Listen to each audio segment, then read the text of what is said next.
Yes. If it means remeasuring with Tel 1, fine, or even PowerTel, I think those are options which governments need to look at. Exactly. So they need to rationalize the state-owned telecom companies to bring about that convergence first.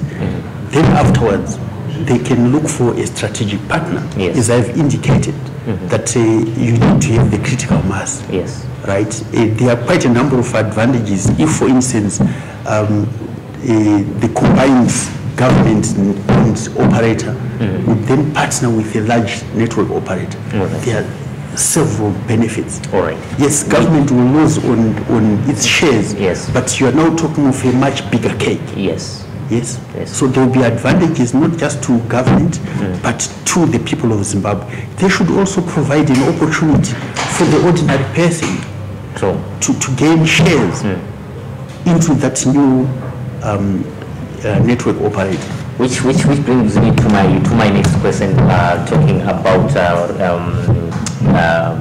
trying to go for a bigger market share through leasing out shares.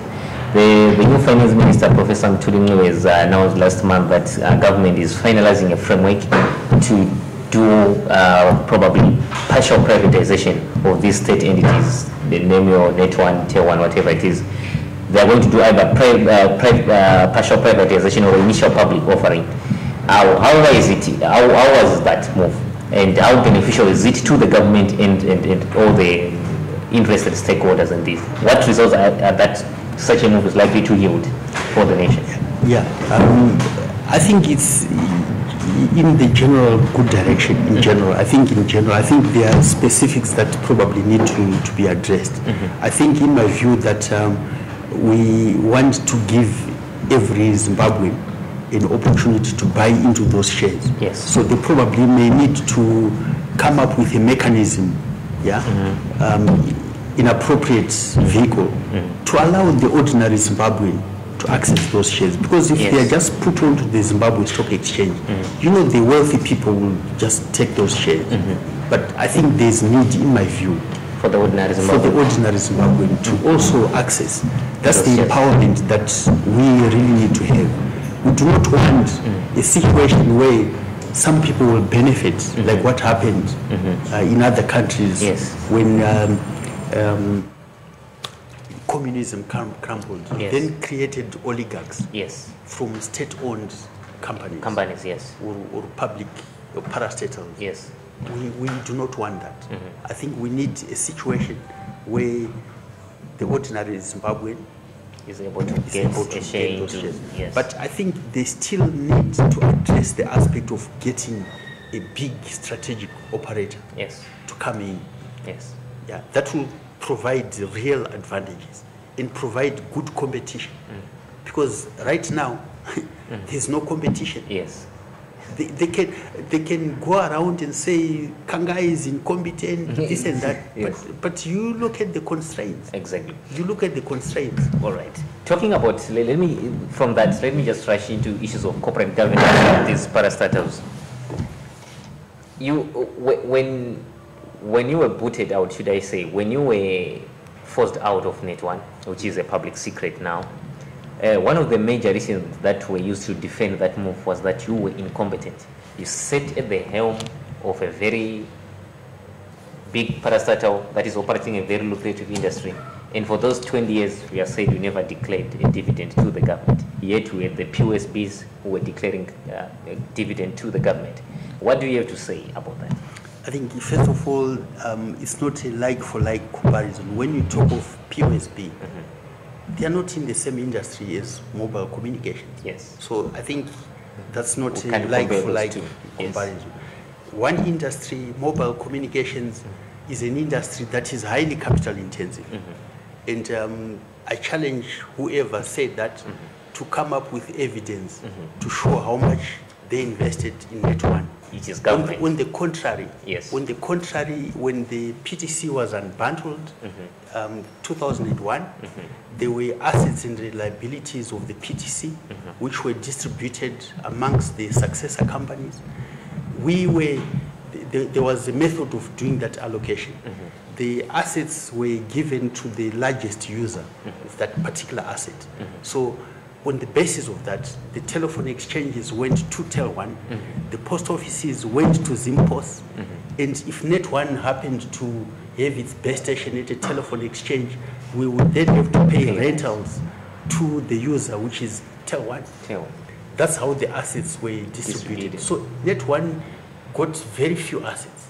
We argued successfully to say, look, we had this large piece of land in Cleveland, which was used for communications during those days, HF communications, between the federal capital of Salisbury and London, right? And because of the technology, it needed a lot of space. So that's how that massive piece of land in Cleveland came about. But now it's obsolete. So we said, give it to us. And we argued and we successfully got. The same thing in Bulawayo Ascot, another large piece of land which was used for VHF communications at the time. But again now obsolete. So we said, give us those pieces of land. And that's where the second mobile switching center for NetOne was established in Ascot, and the one in Harare. So that's how we got those properties. When it came to the liabilities of the former PTC, they were distributed on the basis of really what caused the overdrafts and or liabilities. So there were foreign loans and the overdraft facility. The foreign loans were distributed to say which entity benefited. So the loans that were used to set up NetOne had to take those loans. So we had 3 loans that we took over. Tel1 had its loans like setting up Mazoe satellite station, the telephone exchanges and so forth. So they took those foreign loans. It was easy to distribute. But the local debt overdraft, they said what gave rise to that overdraft? It was traced to the fact that it's the unbundling of the PTC. A lot of people were given voluntary exit packages. So we said, right, since this is what created that overdraft, so the distribution will be on a pro rata basis, depending on how many members of staff from NetOne, Tel1, ZimPos. So that's how we are going to distribute the liabilities. So we had our share. So did Tel1 and ZimPos. ZimPos general manager at the time, having taken a debt of something like 1.4 billion Zimbabwe dollars around 2001, 2002. They went to the minister and said, no, all these years we've been supported by the telecom side. We cannot carry this debt. So this debt must be given to NetOne and Tel1. So we took over. In addition to our foreign and local debt, we had to take 600 million debt for ZimPos, which we carried during a very difficult time. At the time that NetOne was supposed to invest in building its own infrastructure. So we hamstrung. I remember very well that debt was with, it was housed by Intermarket. And every Friday, Intermarket CEO would be phoning me, where is our money, Kangai? As if it's my own personal debt. And in addition, you have an obligation to build your network. Competition is running. Econet had just done its IPO, right? And they raised money from the stock exchange. So, at what time did government put money into NetOne? Yes, they gave guarantees, but the loan guarantees, NetOne still had to pay. Come 2002, the foreign lenders were not being paid. Were not able to service the debts because of the foreign currency situation. And at the time, the Minister of Transport and Communication said, look, in view of these threats from the foreign lenders, we have foreign currency from our through our other entities. We collect foreign currency, vehicles that pass through, the airlines that fly over Zimbabwe and so forth. So you pay us, or you pay Treasury, the equivalent in Zimbabwe dollars. So we paid 633 million Zimbabwe dollars at the time, so that they could pay our foreign lenders, right, to service the debt. Yes. It came out to about 11 million US dollars at the prevailing exchange rate. I think it was about 55 Zim dollars to the US dollar. We paid 633 million. So what happened? They never paid the foreign lenders, neither did they return the money back to NetOne. But you have already paid. But we had already paid. So I challenge whoever is saying that, tell the public how much did the shareholder invest in NetOne. But I can tell you, we were paying dividends up to 2008. We were making profits in paying dividends. The problem started 2009 onwards, after dollarization. A lot of customers use NetOne, right? We were not allowed to go prepaid. Yes. To force everybody to go on prepaid. We're not allowed to. Even we didn't have the capacity. The prepaid platform was limited. The prepaid platform was limited. The switching center, right, which houses your subscribers. Yes. Yeah. It was full. Limit 500,000. There was no money to expand. Right. So we were unable to force customers to go on prepaid during that hyperinflation period, right? So those were the problems that yeah. And then, because the bulk of our customers were on postpaid, come 2009, they had debts. They had debts which they couldn't pay in foreign currency.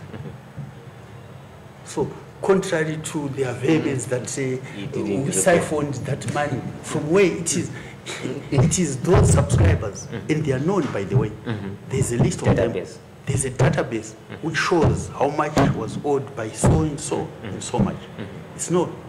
I didn't siphon that money as it been alleged. Right? Right. So, taking into that context. So, given that situation, how could you make declare you had an average of a debt of $300 per subscriber, and the costs for you to engage debt collectors was more than that. So you would use good money to chase bad money. Yes. So. Yes. But we continued to fight. Yeah, we continued to fight to build that network with very little resources. Our competitors, right, NetOne had the widest network coverage because of its association with the PTC. We had foresight going back 1985-86 as we were now digitalizing the PTC. We made provision because we knew mobile communications was coming. So the communication links for instance, from Harare to Bulawayo, the PTC was using microwave radio. You had repeaters along the way from Harare to NetOne, Chegutu, Kadoma, Prison Farm, Kwekwe, from Kwekwe, Gweru, Wida, Whiterun, in Caesar, Bulawayo, right? So, in those stations were along the highway. So, we made provision when we're now digitalizing the PTC network. We made provision, the radio, we have channels that drop off at all these stations so that base stations for the future mobile could be connected. That's why when NetOne came in, it was quick to provide highway coverage from Harare to Bulawayo, Harare to Mutare, Bulawayo to Victoria Falls. That was the plan. So and NetOne was popular because of that. So we said, right, we must maintain that.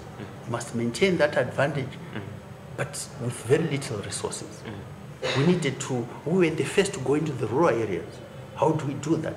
We said, right, unlike our competitors, for you to be able to get to the rural areas, you've got very scarcely population. scarce population distribution of your people. Exactly. So the concept was you would go on a high mountain, Yes. set up your base station, and then from there you have a much wider And cover. propagate the signal at a wider range. So, but how do you get to the top of the mountain? You need the towers. You have seen what the towers look like. Exactly. The batteries, the equipment, the antennas. Each antenna, weighs about 50 kilograms. You don't have access roads because you don't have the money. So what we had to mobilize the people around the area To get it to the top of the mountain. to get the building materials, the equipment up to the top of the mountain. That's how we were, notwithstanding our limited resources, we were still able to build that wide network. So I'll tell you some of the sites that were put up, very difficult sites. Nyarungwe in Marange, there's no road as we speak up to now, but there's very nice communications from there. There's Marange, Nyarungwe, there's Live Mountain, Mourns, right? Which, by the way, is a very nice tourist attraction.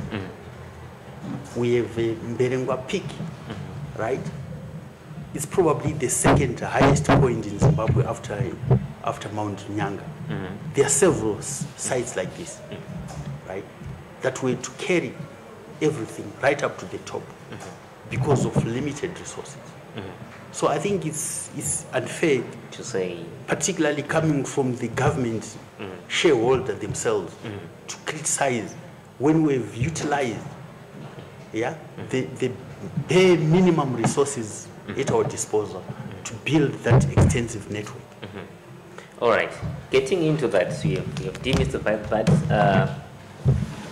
One of the major accusations that is being thrown to NetOne, this time not by the government but by the young generation, is that But by the young generation, yes, we, the young digital generation, we say NetOne has been viewed as a very boring parastatal. Should I say, there is lack of flair in the technology flavor in how the parastatal build about projects. For example, let me tell you, my research told me that NetOne was the first to launch a mobile financial service solution in Zimbabwe. Yeah, I in the form of that.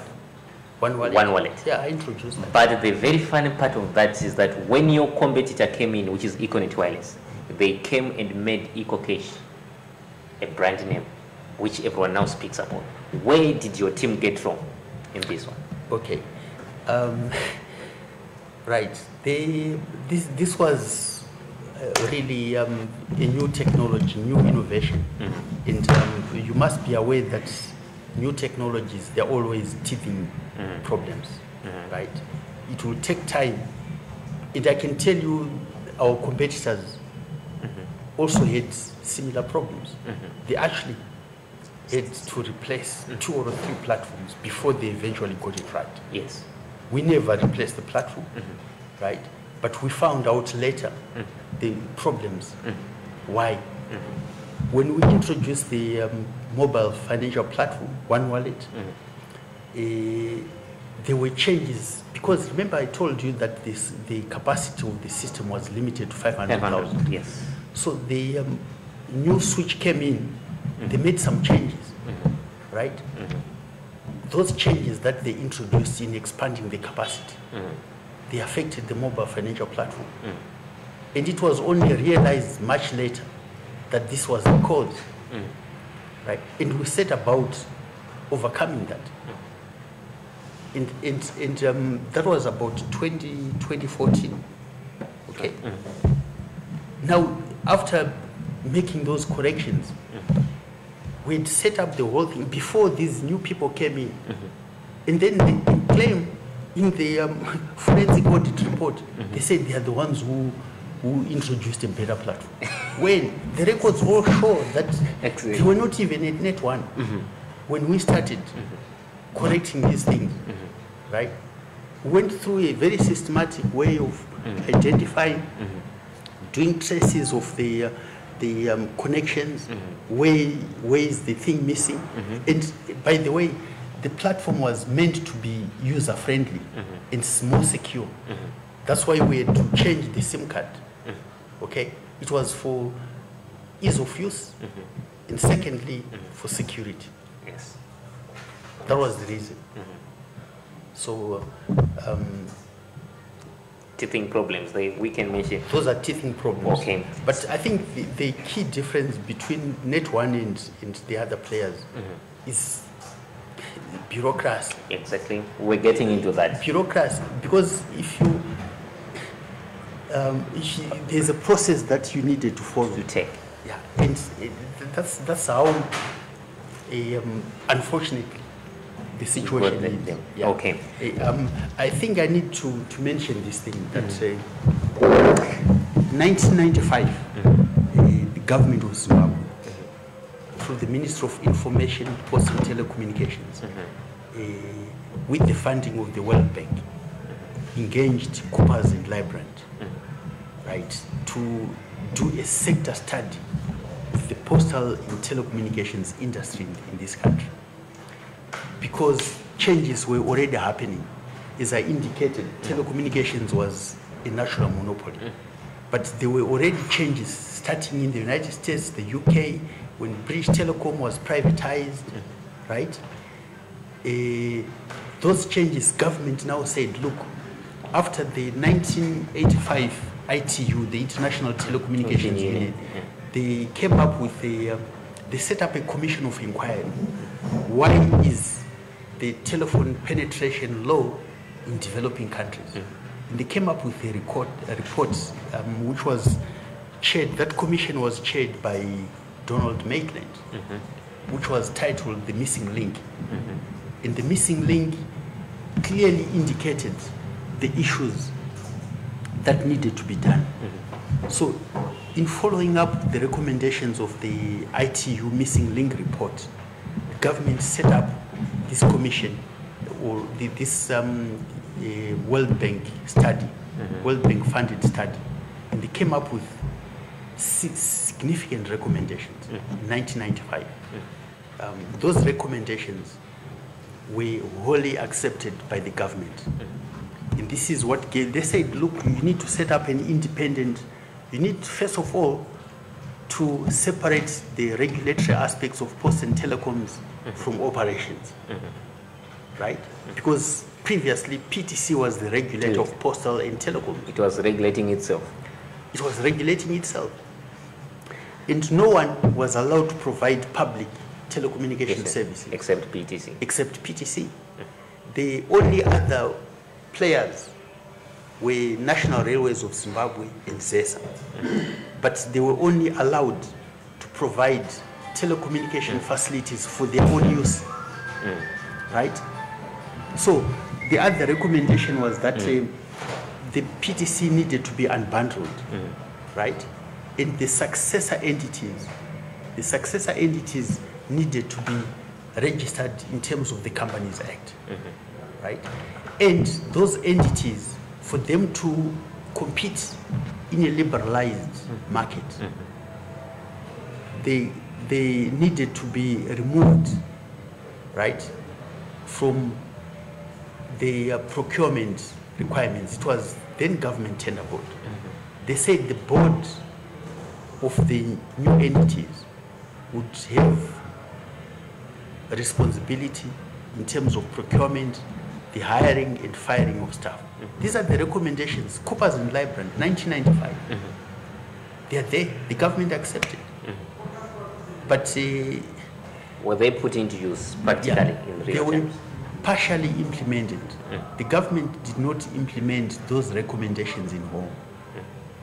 The recommendations of an independent regulatory body, yes, that was done. That's how Portals was established. And secondly, the successor entities, they were all registered in terms of the Companies Act, right? But the autonomy of the boards of those entities was not given. Government did not provide that autonomy. They still maintained control, and hence the bureaucracy.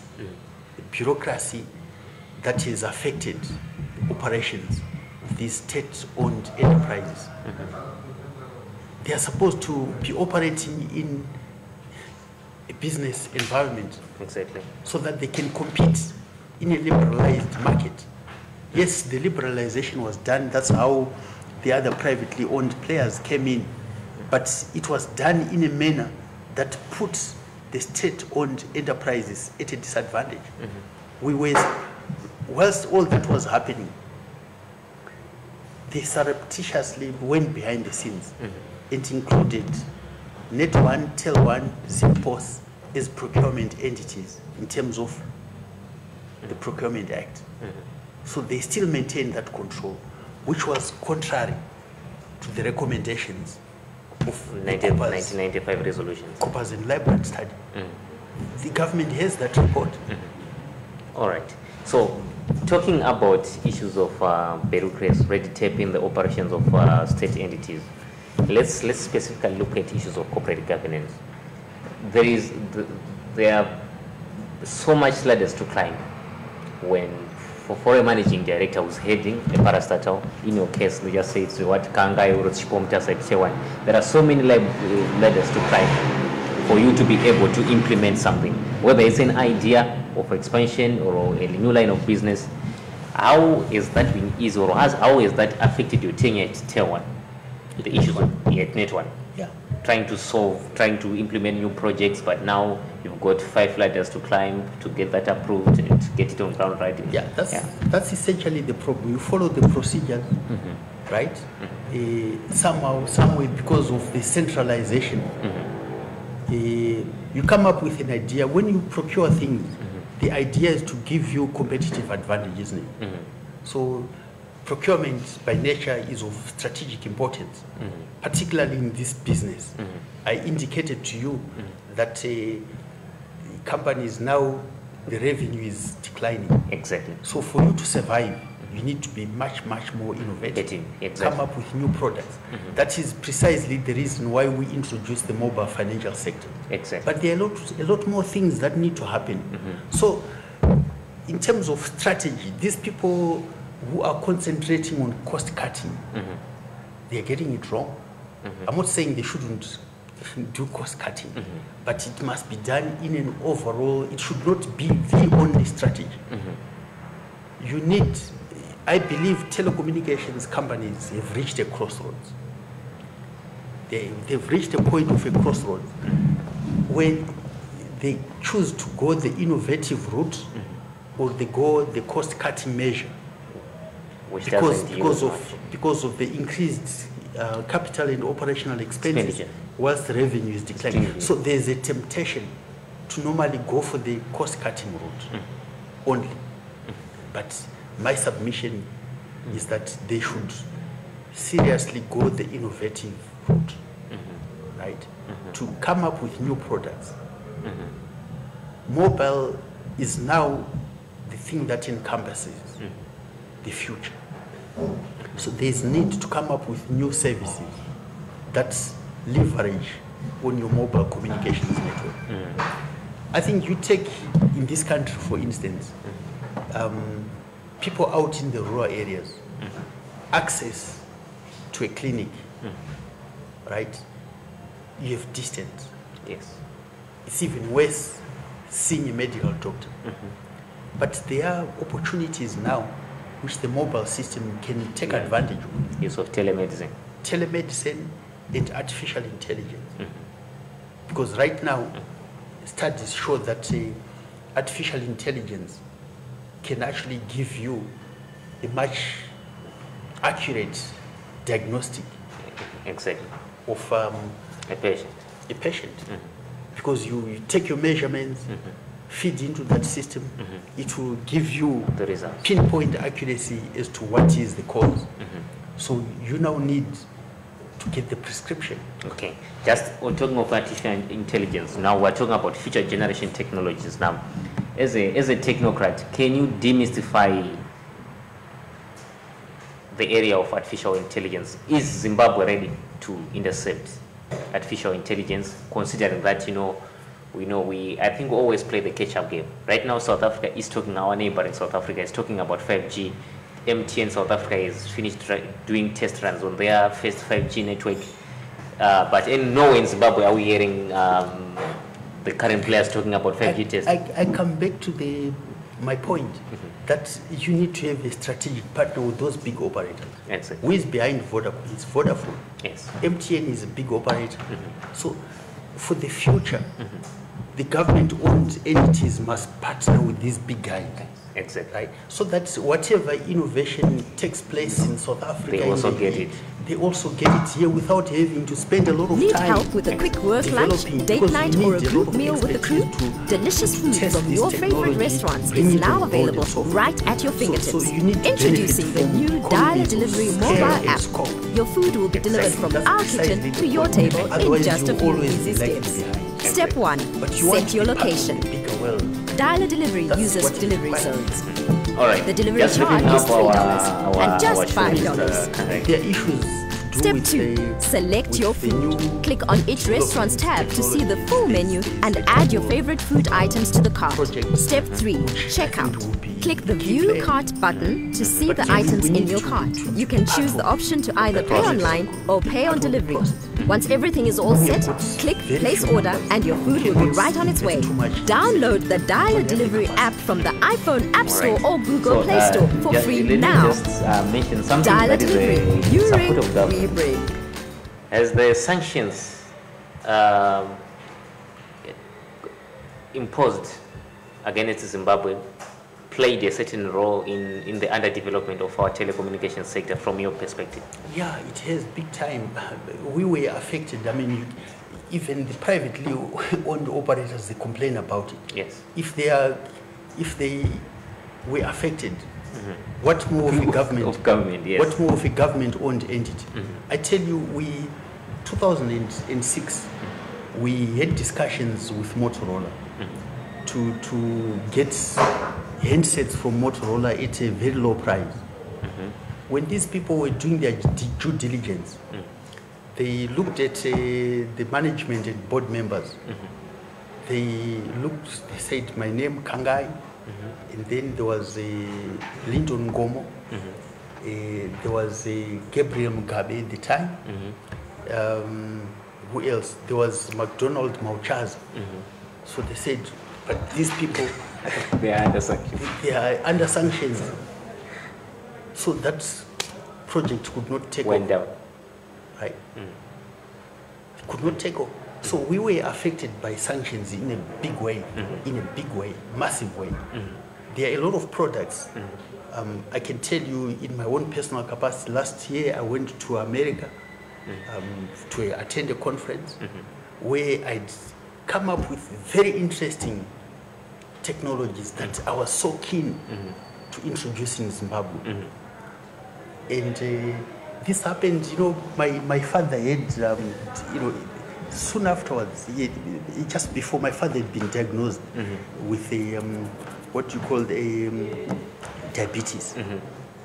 So I went to this conference and I found things that could make a difference to Zimbabwe, which needed to be utilized on the mobile networks. Exactly. And most of the key players were US companies.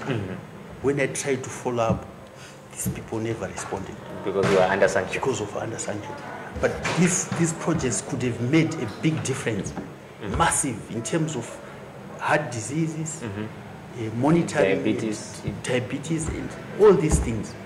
I've got a list of companies that I try to make follow-ups and engage. But because of sanctions, but nothing you did. I hope one day they will respond. Yeah.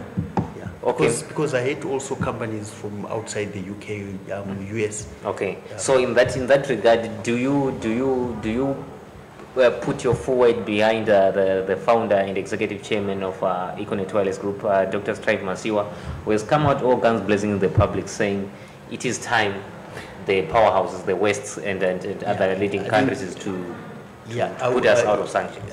Look, this is not a political platform, yes, at least from my point of view. Yes. But I would want to say that definitely sanctions have affected the people of this country. Yes. Because the services that they would expect have not been delivered. Delivered, yes. I've witnessed it myself. We had so many things that I've been passionate about, wanting to implement, and now I suffer the consequences of trying to implement. I'm being labeled an incompetent CEO. Exactly. Yet there were so many constraints behind the scenes. Yeah. Yes. Even the issues to do with corruption. Right. Been affected. Some of the officials, they are linked to some of the private-owned operators. Officials would be expected to make decisions favorable to NetOne. They were selling information. They were selling information. The other thing is, we spoke about procurement. Okay, I will tell you a number of instances where we come up with a project, right? Because we have to go through the State Procurement Board. When these proposals go to them, some officials, they go through the officials. They take the information and to the competitors. Give it to the competitors. Because they do not go through the same process, they can quickly implement make decisions the project. and implement. They remember 2013 where this World Tourism General Assembly held in Victoria Falls, co-hosted in Zimbabwe. Yes. Before that, we made a proposal to put in 4G network, right? With the company that was willing to do it for free. And leave the returns later. Yeah, and then, so we took the project to the government. They said, no. They came up with 15 companies. Go to tender. Now we are putting the information on public. Meantime, somehow they leaked the information to one of our competitors. By the time we got the tender approved, it was already after the World Tourism Conference. And the competitors already on the ground implemented. They had already implemented. So this is the truth. Right. Even the delay in establishing NetOne itself, there was a delay of 18 months. We went to tender in December 1994. The tender was only awarded September 1996. 18 months delay. Why? Because they threw spanners in the works. Right? The PTC had recommended Ericsson. But the one that was eventually selected is no longer in the business of mobile communication. But the PTC had taken consideration of all these aspects. Yes. So talking about such this is why there's a perception, right? I can tell you the concept of mobile communications originated from the PTC. Yes. These others, there are some people who came to my house, 3 people. They said, look, can you help us? We want to do a joint venture with the PTC to establish mobile communications, right? So I was handling these things. I drafted a letter for them for joint venture because we were already in discussions with one of them for a joint venture on paging. So they submitted, somebody advised them, no, the Post and Telecommunication Services Act does not allow joint ventures in operations. That's when the lawsuits came up. Started. So the idea of mobile communications started with PTC. All right. And the planning, by the way, as far back as I indicated, as far back as 1985-86, we'd already planned our infrastructure with the future mobile communications. Putting them into the picture. All right. Talking about all those irregularities and the drawbacks in the industry that we have experienced, we have seen and witnessed, and we are seeing the results right now. For the past 3 years, you have been trying to get the government to account for what you called a cartel that is operating the ICT sector, which has been an engine room to instigate corruption in the state entities.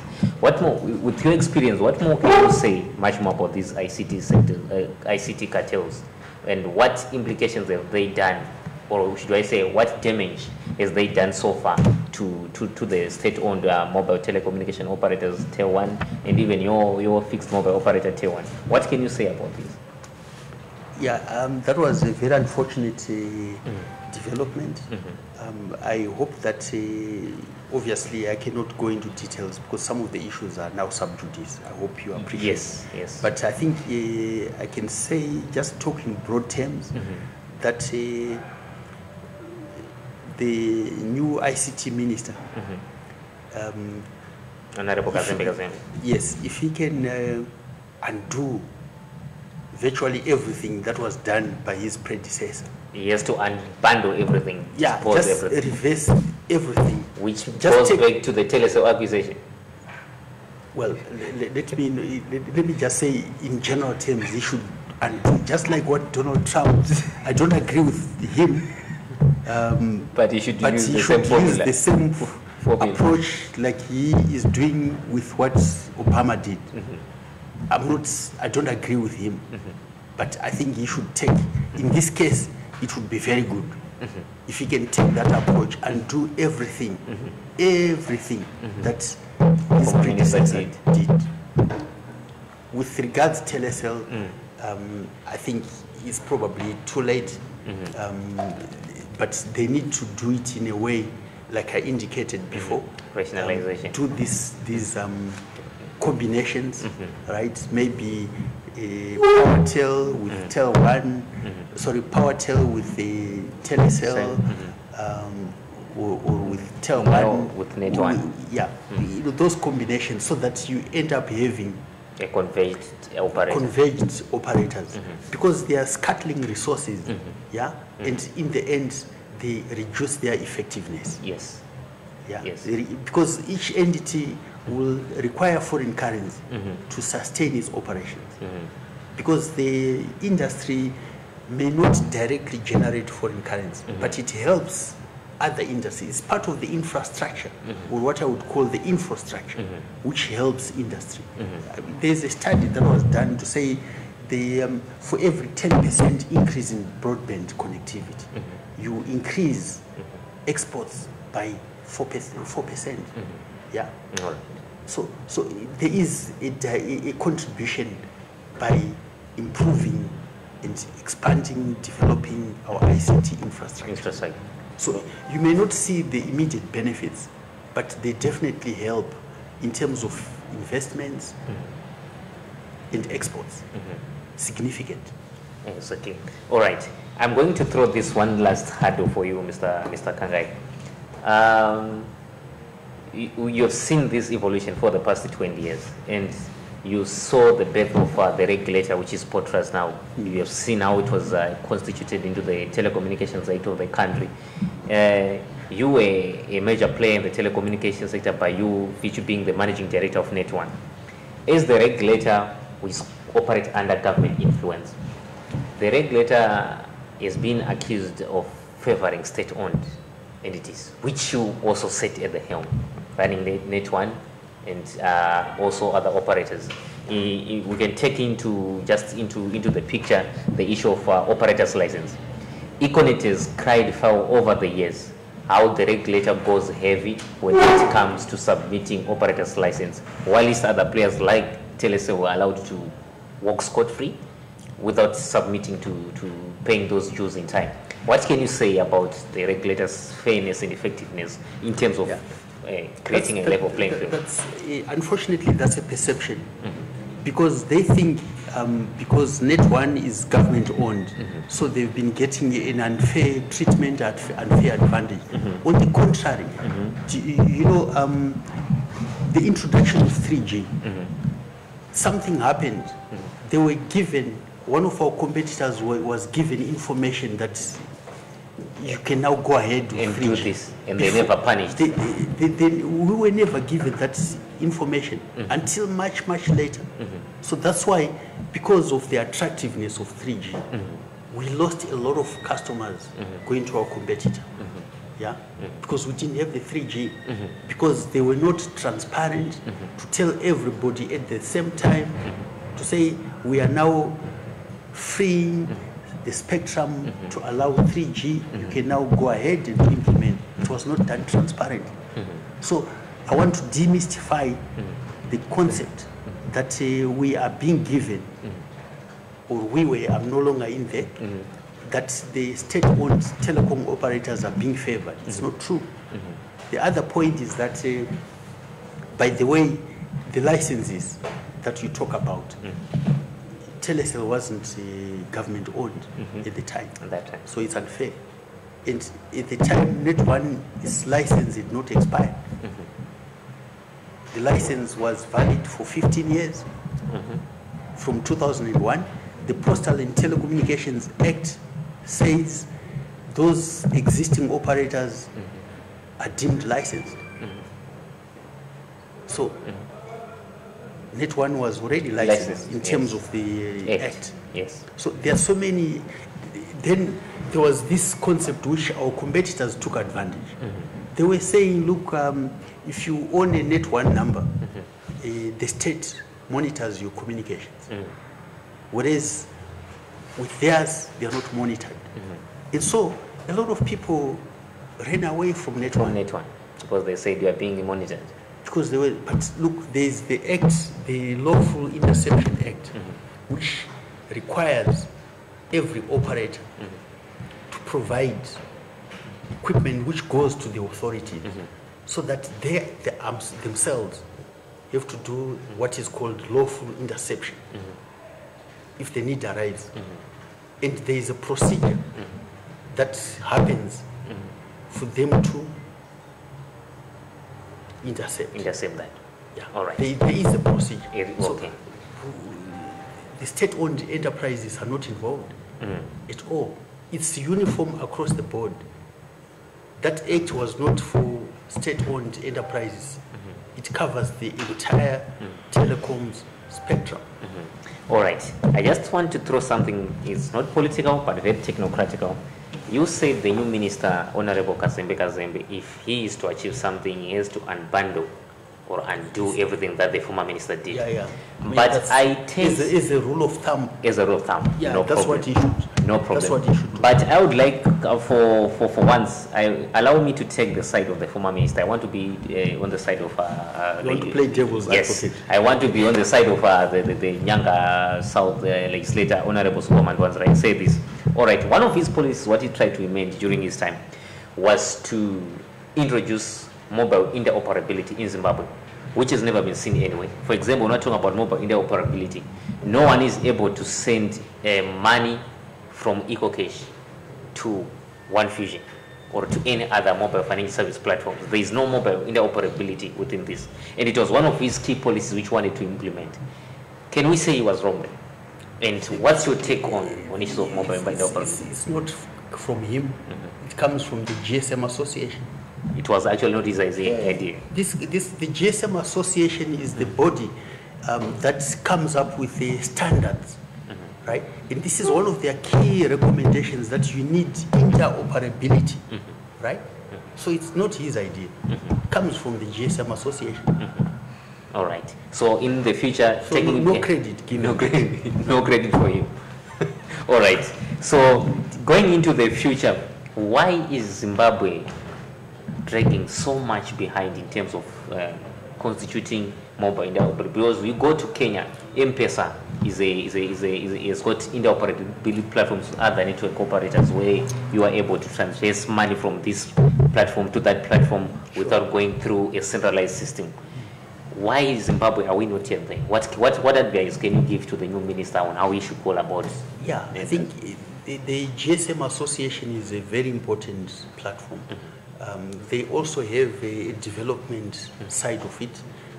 They can invite experts to Zimbabwe to get some insight as to how they should run all these things. That's what I recommend to them. They run an info center which is full of information that any operator or even government portals they can access, so that they use benchmarks set by the GSM Association. GSM Association, they are headquartered in London, and they actually have conferences every year around about February, March.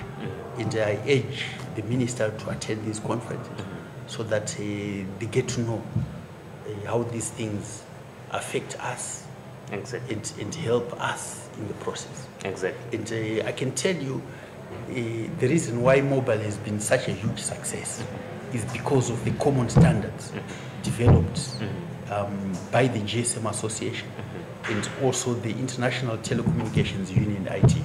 Yes. This is what has made interoperability possible. Exactly. I hope I can also address the other issue. Interoperability did not definitely start with Superman 1.0. This has been the standard. Your handsets, for instance, what handset? This is an Apple. This is an iPhone. That's an iPhone. Yes. Somebody has got a Samsung. Yes. Somebody has got a Nokia. Yes. But they work on through the one system. network. Why? It's because of the common standards, the common standards that have been developed. True. So, somebody says we can only buy a switch from ZTE. They mislead the State Procurement Board. Yes.